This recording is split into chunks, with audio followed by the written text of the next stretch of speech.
Bobby was your 2023 track champion in the pure stocks at ECS at Butler. And but we'll talk about that in a little bit. I want to know where you got started. Well, I originally got started. It started with my dad. He got a Buick. I can't remember what model it was, but it was a Buick something. And he told me, well, we can either go go-kart racing, or if you want to go ahead and get into the actual cars, we'll start there. I said, well, I want to get in actual cars. So we started there, and I won my first 7 features in a row. Right out of the gate? Right out of the gate. And it was at Gray Clemens' old track, Grand River Speedway. Yeah, GERS, I think he called it. Yeah. So and, what year are we talking? I think this was 2010, maybe. Long time ago. I was 12 years old when I started racing. Yeah, and you're how old now? 27. Okay. Yeah. Okay. So been racing 13 years then. Yep. So was that a pure stock? No, it was a front-wheel drive car. He didn't feel safe putting me in anything yet. He was all about baby steps. Because for the longest time, I set his tire pressure and checked his lug nuts for him. Then he'd kind of get me to where we'd go out and pack the track together. Okay, and so this is at 12 years old. Your dad's racing. Yeah. Okay, and you're working on the car. Yeah, I'm pretty much like the pit man. Yeah, and that's where I originally started. Is I loved pitting for him, and then he decided to go ahead and give me this car, and it turned out to be a success. Really, I mean, we won 7, and I think we only lost 1 or 2 races there that year. And back then it started in like November. This was November, December racing, and it was a lot of fun. I mean, it's just like a backyard track, and it was a blast.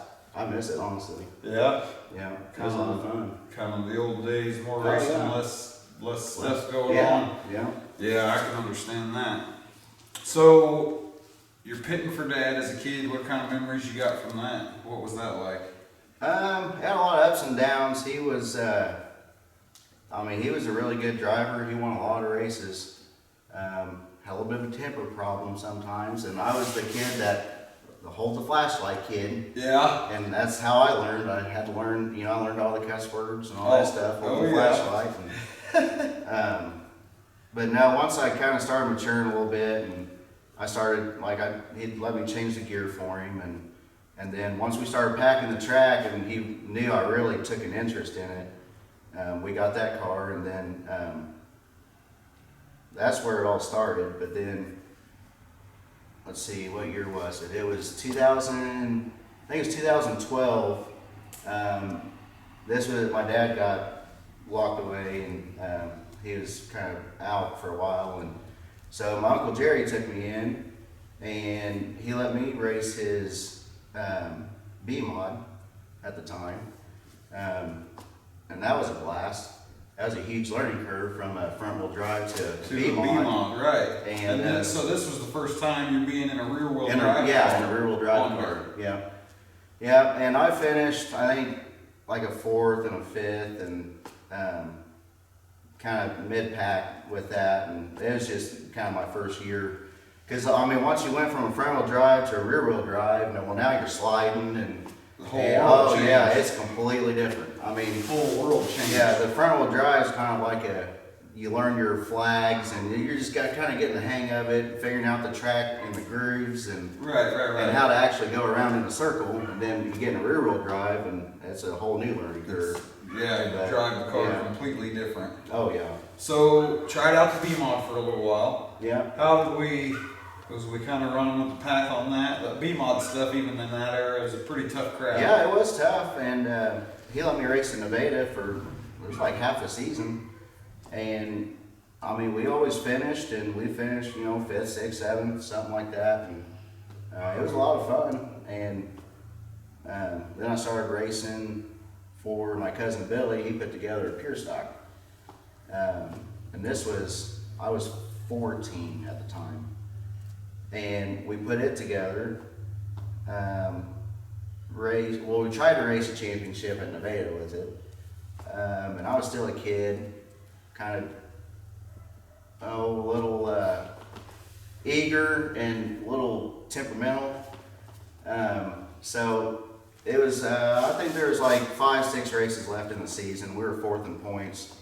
And just me being a young kid, I won my first race. And the weekend after, I technically won the next race, but I got DQ'd because me and Norman Mackley got into it.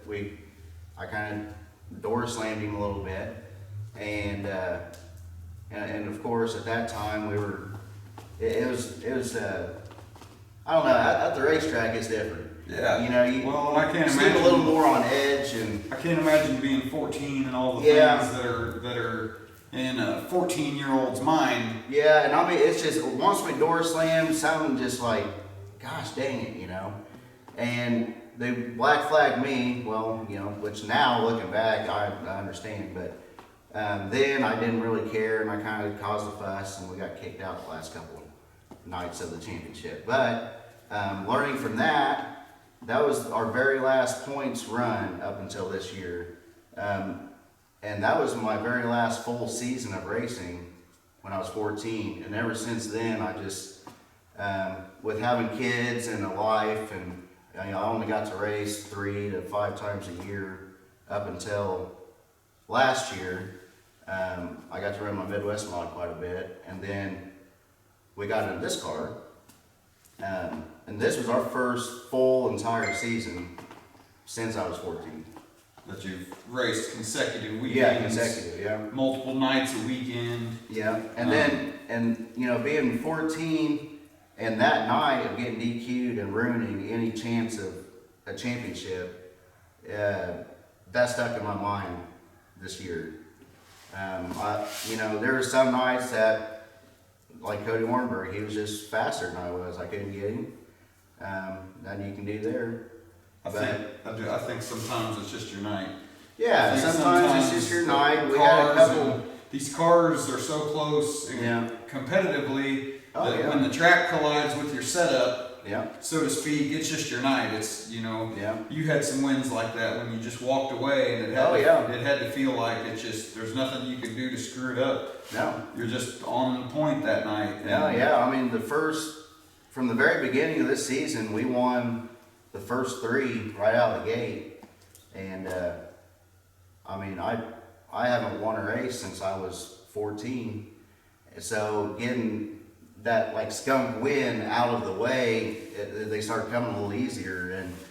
But up until then, I mean, I had so many doubts. And just like last year, I had a couple of races led them all the way to the end, and then ended up getting second. And it's just, it's the worst feeling in the world. Well, I mean, you've left no doubt this year. Yeah, we had a really year. That you've come to play. So, how many feature wins did you end up with this year? I ended up with 10. It was going to be 11, but 1 was a DQ. So, ended up with 10 wins, the ECS championship, and we had, I think, 3 wins at Nevada this year too. That's a pretty good run. Yeah, I mean, it was a blast this season. I couldn't be any happier, honestly. Well, you had a good run. You was fast everywhere you went, and where all did you go this year? We went to Butler, Nevada. We raced the pure stock down at Bolivar. We went to CMS and Lucas Oil with the Midwest mod and the pure stock. So we kind of raced a little bit everywhere this year. I mean, we raced, I think, close to 30 races this season, and it was a lot of fun. It seemed like you made quite a few shows. Yeah. So I remember night 1 at Lucas. You kill a run down there. Unfortunate ending that night, but so how'd you like being at Lucas with the pure stock? Oh, it was a blast. I mean, the pure stock felt slower up on a bigger track, but it was still a lot of fun. And when I was running third with the fastest pure stocks around, I mean, Mason Beck, he's no doubt the fastest.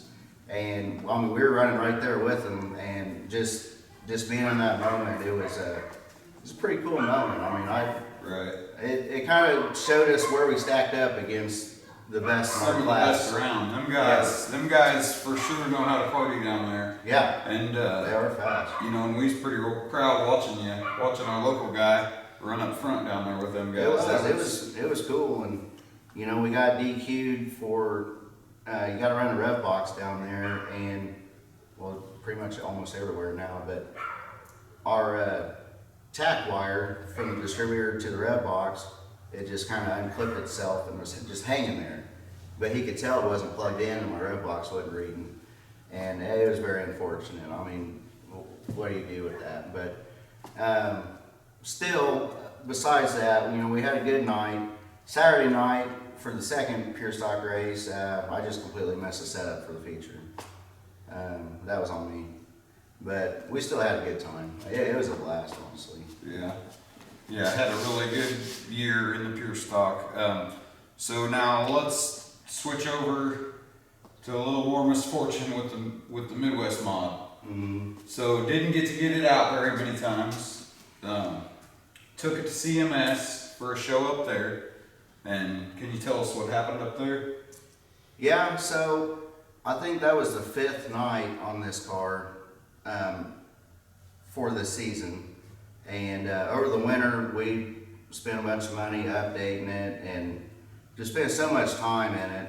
Got it together, raced it a few times, went up to CMS. The car finally felt really good, and it felt like it was gonna, you know, show some improvement up that track. And then a couple cars got tangled up in front of me, and usually I'm pretty good about dodging a wreck, but that time I hit my brakes, nowhere to go. I hit the first car, and then the guy beside me hit my left front, kind of got me up in the air, and then the guy behind me hit my left rear, and it just went ahead and sent me over. So we ended up rolling. It didn't necessarily hurt the car a whole lot. I mainly got it repaired, and we're going to get it back out this next season too, and we're not finished with it. You can kind of see it here in the background behind us. Maybe it's all torn nagging, down. you know. So it's so for 2024, what kind of big plans you got? Well, so far, what we're planning on is we're going to get the Midwest Mod back together. And then I'm going to be working on a brand new pure stock build. I've always wanted to build pure stock from the ground up. I built my Showtime street stock. Now this is going back Yeah, this is going back to 4 or 5 years now. 2018. You started working on building this car. Yeah, I built a street stock. 2020, we finally got it on the track. It took a little longer than expected. Had it. It was a really good car. Loved it. But I always Good looking car. Thank you. I always wanted to build a pure stock. I just enjoy the the craftsmanship in it and doing all the fabricating and stuff. I mean, it gives me a lot to do in the wintertime. Right. Now we're gonna build a 2024 Showtime pure stock. Okay. And I don't know if it'll be ready for the beginning of the season or not yet, but we're gonna try. And we still got plans with the 136 car. I'm gonna run it, and then it might bounce back and forth between a few drivers, just because I kind of want to take the Midwest Mod places and also take a weekend off here and there, and kind of spend some more time with the kids this year and focus on my business a little more. But we still plan on racing quite a bit.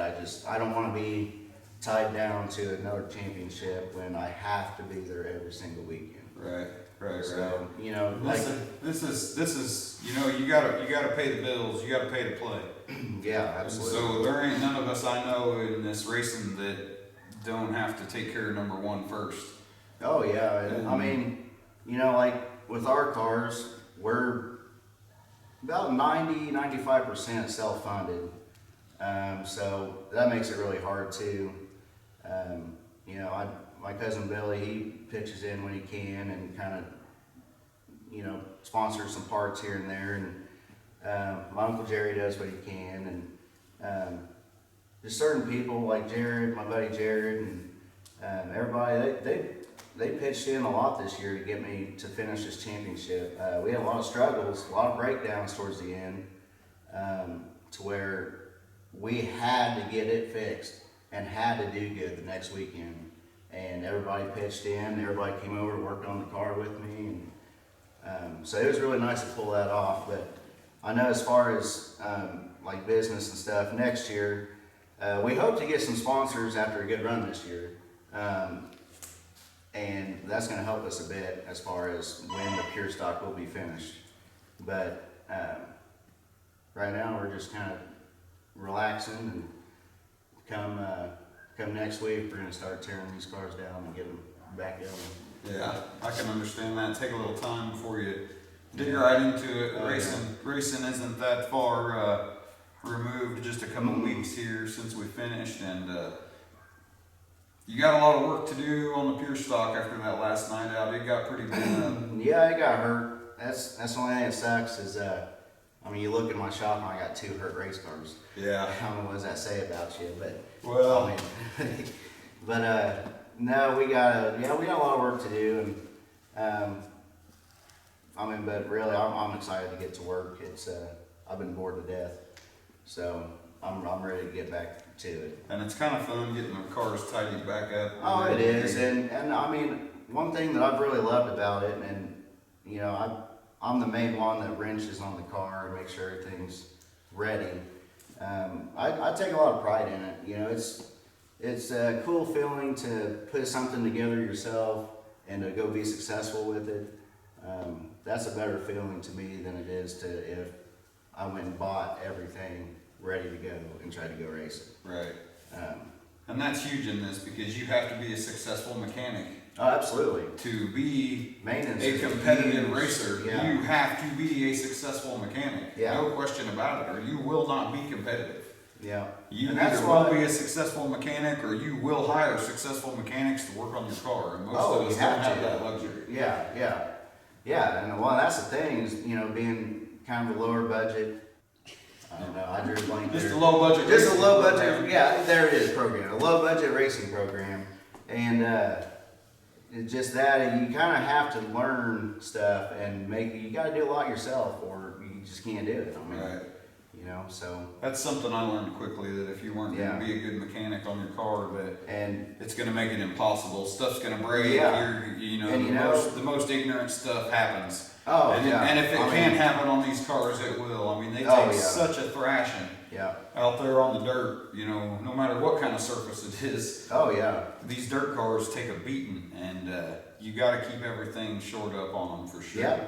And, I mean, it took me, which, you know, I only raced 4 or 5 times a season between 2012 and 2023. But through those races in the years, I had a lot of issues because I started racing by myself for the first time. And it kind of showed that I needed a lot of improvement on the mechanic part of it. And after getting tied in with Jason Thurman, or JT, he really pounded in my head, like, you gotta pay attention to detail. You gotta know, you know, if you're putting something together on the left front, finish it before you just stop and walk away or do something else. Right. You know, and then also go back through it. And that's, after learning that and really just making sure everything is good, I went from, you know, getting 3-4 DNFs a season to none. Well, I had none last year, and I had, I think, 2 this year, but we had 30 races this year. Right. We had a transmission break and something else. I can't remember what else broke. Did you lose the motor? Yeah, our motor laid down on us. So, you know, that's kind of something that you can't really control. But as far as maintenance, I mean, we've been a lot better. It's improved a lot, and that was kind of why I wanted to actually chase a championship this year. Is I wanted to challenge myself as a driver, and working on these cars. Because to win a championship, you got to be on your game. You can't have several breakdowns. You can't spin out and have a terrible, 9th, 10th place finish every week. Right. You got to be consistent and you got to show maturity. Because there's a couple of races to where I think I could have finished a little better, but it would have taken a really good chance of tearing up my car or somebody else's. And I just had in my head, well, this is how I'm going to have to finish it. Right. And try again next week. And I don't think there's nothing wrong with that. I mean, if you don't trust and I know, like you talked about, there was a few years there where you only hit 4 or 5 races, but growing up in racing and what racing you've done, that's something that as a driver you don't want to do because you don't want it done to you. Yeah. You don't want to come in and check off this guy's door, the old saying, Right. Don't take 8 tires to turn. Right. And if you know that that's what's going to happen, Yeah. that's generally probably not the right thing to do. Right. Well, and that was my biggest thing is I've never wanted to be known as a dirty driver or somebody that he's just gonna run us over. I try my best to not hit anybody. My depth perception is terrible, like going into a corner. But I've really tried to fix that and slow myself down a little more than what I think I am, and it's actually really helped. But yeah, we've had a lot of close, clean races this year, and it's something to be proud of. Yeah, absolutely. You had one hell of a season. And congratulations on that. Congratulations on your championship and all those feature wins. And so now you got to go into 2024 and into the future, Yeah. Trying to match that. Yep. Is how I feel about it. Yeah. I know you got stuff on your plate. This is for sure the highlight of my racing career so far is this year. We've had a lot of wins, a championship. It's going to be hard to top that. Right. But we're definitely going to try. One thing's for sure, when you go unload the car, you'll be unloading the car to try to win. Oh, absolutely. That's my thing is if I show up to the track, the car is 100% and I'm showing up with the contentions of winning. Right. If I don't think that, just like if I try to run my car with the Outlaw Super, the Outlaw factory stocks down south or something, it's like taking a knife to a gunfight. I don't really see a point in it. But up here in our class, we can be competitive, and I'm just a really competitive person. I like to do the best I can. Right. I have not seen you back down from a challenge in a race car. Not this year, and I don't expect to see it. So, and you gotta love that. So, I appreciate you taking the time with us and tell us a little about yourself. And Bobby Brown, guys, in 26B Midwest Mod and 136 Pure Stock. And what's your new car? What number you got in mind for it? Is it 26B? Yeah, it's gonna be 26B. Okay. Yeah. So, look for him at ECS, Nevada. Yeah, we're gonna travel around a little bit and see where we stack up against the competition. He gets this Pure Stock built, and he's going to be wanting to go see how it stacks up. Oh yeah. Every opportunity he gets, I think. So, and the better it does, and